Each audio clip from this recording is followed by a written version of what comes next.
Fall is the perfect time to enjoy wholesome meals, whether you're eating around the table with your family or tailgating on the weekends with friends. Quality food with real ingredients are definitely key. Here to share her favorite meal ideas in this sponsored segment is chef and food blogger Katie Workman. Good morning, Katie. Thanks for joining us.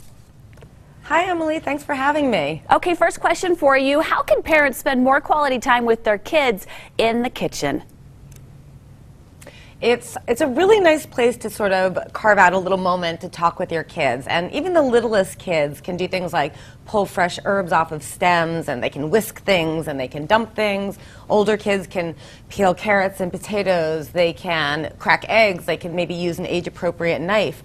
And it's a nice quiet moment to get something done together. And of course, when kids are in the kitchen making something, they're more apt to try it later at the table. Which is a very good point, and sometimes the hardest thing to do. Now that we're back in school, what are your best tips for cutting back time in the kitchen while still making a very delicious meal?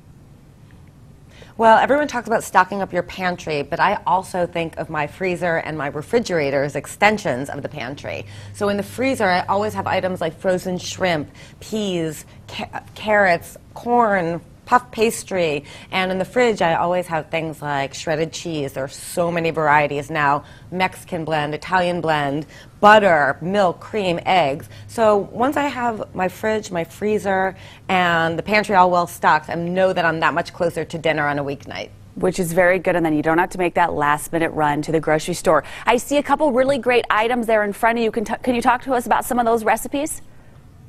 Yeah, sure. So on behalf of the National Frozen and Refrigerated Foods Association, I've come up with some recipes. The first is a vegetarian sloppy joe made with frozen vegetable crumbles, which of course are in the freezer aisle, and also rounded out with some broccoli frozen from the freezer aisle as well.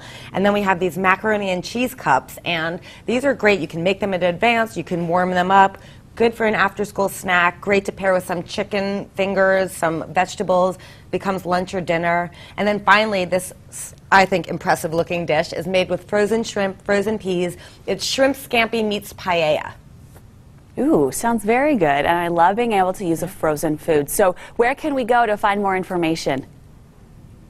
For more recipes and these recipes and other tips, you can go to easyhomemeals.com, and to find me, you can go to themom100.com. Okay, Katie, thank you very much. Such great information. We do appreciate it. Of course, you can find all of that information and links to both of those websites on our website, goodforutah.com/midday.